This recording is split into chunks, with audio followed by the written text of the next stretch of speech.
बिस्मिल्लाहिर्रहमानिर्रहीम। अस्सलाम वालेकुम, वेलकम टू नेक्स्ट क्लास। आज हम 10th क्लास का चैप्टर नंबर 1, जो कि वैसे 10th चैप्टर है लेकिन आप 9th क्लास में कर चुके हैं, जो कि 10th क्लास का फर्स्ट चैप्टर है, वो करने जा रहे हैं। हमारे पास है गैसियस एक्सचेंज। गैसियस एक्सचेंज क्या होता है? गैसों का तबादला। अब सिंपल इसकी डेफिनेशन क्या है? Taking in oxygen, giving out of carbon dioxide is termed as gaseous exchange. Oxygen को इनहेल करना और कार्बन डाइऑक्साइड को एक्सहेल करना, इसे क्या कहते हैं? Gaseous exchange. अब अगर हम सेलुलर रिस्पायरेशन की बात करें, रिस्पायरेशन अगर देखें तो रिस्पायरेशन में जस्ट रिस्पायरेशन की बात करें तो हमारे पास पूरा इसका रिस्पायरेटरी सिस्टम आ जाता है। लेकिन अगर सेलुलर रिस्पायरेशन की बात हो रही हो तो इट्स मीन एक सेल रिस्पायरेट कैसे करता है, एक सेल के अंदर रिस्पायरेशन कैसे होती है। ये इन दोनों में डिफरेंस है, बच्चे याद रखना है। रिस्पायरेशन क्या है? हमारे पास उसका पूरा रिस्पायरेटरी सिस्टम। अगर सेलुलर रिस्पायरेशन है तो इट्स मीन सेल की रिस्पायरेशन है। अब इसकी डेफिनेशन क्या है? The process in which CH bonds in food are broken down by oxidation reduction reactions and energy is transformed into ATP। अब इसमें 3 चीज़ें गौर करने वाली हैं। फर्स्ट हमारे पास है CH bonds in food are broken down। अब जो CH बॉन्ड है उनको ब्रेक डाउन किया जाता है फूड में। अब हमारी फूड क्या है? फूड हमारे पास ग्लूकोज है, लिपिड्स हैं, कार्बोहाइड्रेट्स हैं, ये क्या है? हमारे पास फूड के सोर्सेज हैं। अब अगर इनमें देखें तो इनके अंदर क्या है? CH बॉन्ड्स होते हैं। फॉर एग्जांपल अगर हम ग्लूकोज का फार्मूला देखें तो ये हमारे पास ग्लूकोज का फार्मूला है C6H12O6। इसमें अगर देखें तो ये हमारे पास क्या है? CH बॉन्ड है। अब वो कहते हैं कि इसकी क्या होती है? Break down. अब वो कहते हैं कि कैसे ब्रेक डाउन होती है?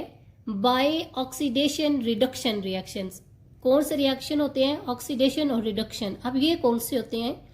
इन दोनों को अगर मजमूई तौर पर बोला जाए तो हम कहते हैं रिडॉक्स रिएक्शन। अब ये कौन से होते हैं? अगर हम इनको देखें, रिडॉक्स रिएक्शन वो होते हैं जिसमें 1 एटम लूज इलेक्ट्रॉन, एक एटम जो है वो इलेक्ट्रॉन को लूज करता है, और जो लूज करता है वो क्या होता है? ऑक्सीडाइज होता है। अदर एटम गेन इलेक्ट्रॉन, और दूसरा क्या करता है? गेन उसी इलेक्ट्रॉन को करता है, और वो क्या होता है? रिड्यूस होता है। अब इसमें कैसे ये दोनों इन्वॉल्व हैं? अगर हम सेलुलर रिस्पायरेशन की इक्वेशन देखें, ये हमारे पास है जो हम पीछे भी 9th क्लास में कर चुके हैं। C6H12O6 in the presence of oxygen, ये क्या बनाते हैं? कार्बन डाइऑक्साइड, वाटर और एनर्जी होती है, जो किस फॉर्म में होती है? Potential energy. अब इसमें कैसे होता है? ये जो ऑक्सीजन है ये हमारे पास पहले अब स्टेबल है।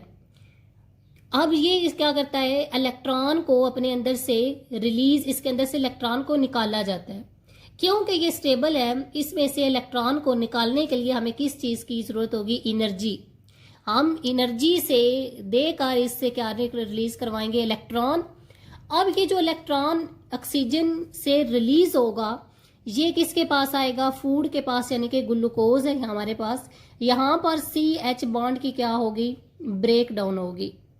अब ये इलेक्ट्रॉन इनके पास आ जाएगा, क्योंकि ये इलेक्ट्रॉन को लूज कर रहे हैं तो ये क्या हो गया? ऑक्सीडाइज हो रहा है, और ये गेन कर रहे हैं तो ये क्या हो रहा है? रिड्यूस हो रहा है। इट्स मीन ये अब कौन सा रिएक्शन हो रहे हैं? ऑक्सीडेशन और रिडक्शन रिएक्शन हो रहे हैं। और हो क्या रही है? फूड की ब्रेक डाउन हो रही है। जब बॉन्ड ब्रेक होता है तो जब वो इलेक्ट्रॉन वापस अपने एटम के पास जाएगा तो जो एनर्जी उसको वहां से निकालने के लिए हमने उसे दी थी वो एनर्जी वो रिलीज करके वापस अपने एटम के पास चला जाएगा। तो वो जो एनर्जी हमारे पास रिलीज होगी वो किस फॉर्म में आएगी? पोटेंशियल एनर्जी की फॉर्म में है। अब नेक्स्ट हम देखें तीसरा जो इसका पार्ट था, energy is transformed into ATP। पहले हमने देख लिया CH बॉन्ड्स की ब्रेकडाउन कैसे होती है, फिर हमने देखा कि ऑक्सीडेशन और रिडक्शन रिएक्शन कैसे इन्वॉल्व है। अब वो है energy is transformed into ATP। अब ये जो हमारे पास एनर्जी बनी है ये हमारे पास किस फॉर्म में आती है? पोटेंशियल एनर्जी की फॉर्म में है। लेकिन उसको ट्रांसफॉर्म किस में किया जाता है, एटीपी। एटी हमारे पास क्या है, एडिनोसिन ट्राइफॉस्फेट। ट्राइफॉस्फेट क्यों है, क्योंकि इसमें 3 फास्फेट के ग्रुप होते हैं। अगर डाइफॉस्फेट भी होती है जिसमें 2 ग्रुप होते हैं। अब इसका अगर हम स्ट्रक्चर देखें तो हमारे पास है ये इसका हमारे पास ये राइबोज शुगर है और इसके साथ यहाँ पर एडिनिन है और यहाँ पर इसके 3 फास्फेट ग्रुप लगे हुए हैं। तो ये क्या है, एटीपी एडिनोसिन ट्राइफॉस्फेट का सिंपल स्ट्रक्चर है। अब इसको क्योंकि ये जो हमारे पास प्लांट्स हैं या ऑर्गेनिज्म है वो इसको एटीपी फॉर्म में ही यूज करते हैं एनर्जी को, तो इसलिए पोटेंशियल एनर्जी को किस में पहले कन्वर्ट किया जाता है, एटीपी में। अब हम नेक्स्ट देखते हैं सेलुलर रिस्पायरेशन के हमारे पास टाइप्स हैं, जो कि एक इम्पोर्टेंट शॉर्ट क्वेश्चन भी है। Difference between aerobic respiration and anaerobic respiration. अब हमारे पास एरोबिक रिस्पायरेशन कौन सी है, break down of food in the presence of oxygen. जहां पर हमारी फूड की ब्रेक डाउन ऑक्सीजन की प्रेजेंस में होगी वो क्या होती है, एरोबिक रिस्पायरेशन। जैसे यहाँ पर ग्लूकोज की ब्रेक डाउन हो रही है, ऑक्सीजन के मौजूदगी में हो रही है, तो ये किसकी एग्जाम्पल आएगी, क्वेश्चन है एरोबिक रिस्पायरेशन की। लेकिन अगर हम एनएरोबिक देखें, break down of food in the absence और लोअर अमाउंट ऑफ ऑक्सीजन।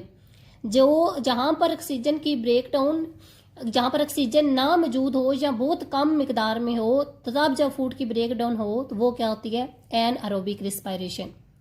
अब अगर हम इसकी इक्वेशन देखें तो हमारे पास ये ग्लूकोज है, जब इसकी break down absence of oxygen होगी, हमारे पास यहाँ पर लैक्टिक एसिड बनता है C3H6O3 और साथ में क्या के एटीपी एनर्जी के मॉलिक्यूल्स बनेंगे 2।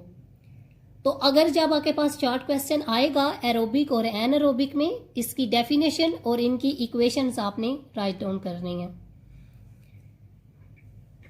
नेक्स्ट हमारे पास है ब्रीथिंग।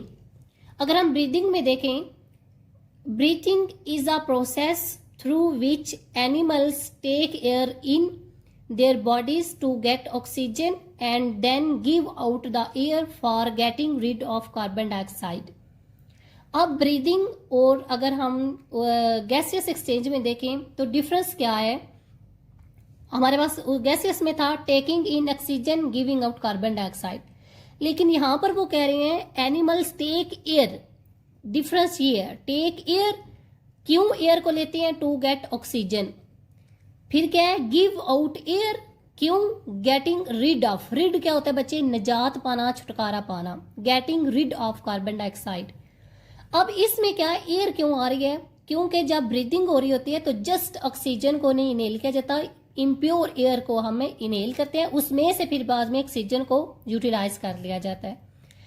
एयर को इनहेल करते हैं और फिर उस एयर में से क्या गेट कर लेते हैं, ऑक्सीजन।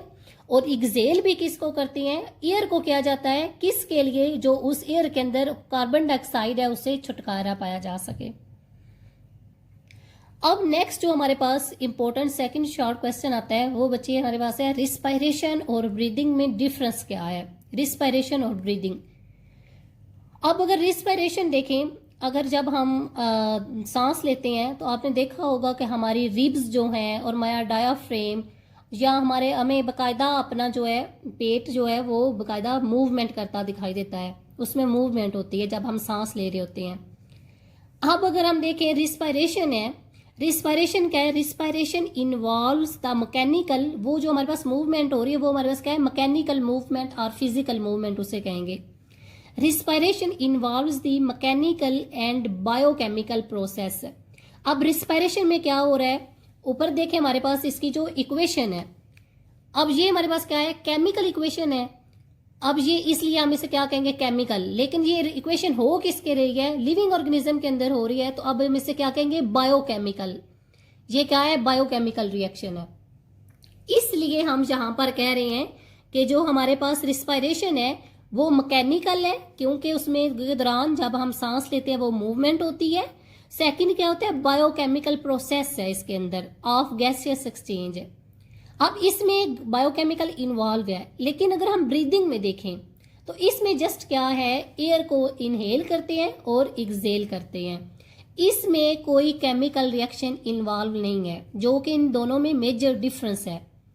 इसमें क्या आएगा, मैकेनिकल मूवमेंट और साथ में बायोकेमिकल रिएक्शन कहेंगे, क्योंकि ये लिविंग ऑर्गेनिज्म के अंदर हो रहा है। लेकिन ब्रीदिंग क्या है, breathing only involves the mechanical और physical process of gaseous exchange. I hope कि बच्चे आपको समझ आ गई होगी। ये 2 क्वेश्चन एरोबिक और एनारोबिक और रिस्पायरेशन और ब्रीदिंग, इन दोनों में डिफरेंस, ये इंपॉर्टेंट क्वेश्चन है। आई होप कि आपको समझ आ गई होगी। कोई भी क्वेश्चन पूछने के लिए कमेंट सेक्शन में पूछ सकते हैं। नेक्स्ट क्लास तक के लिए खुदा हाफिज।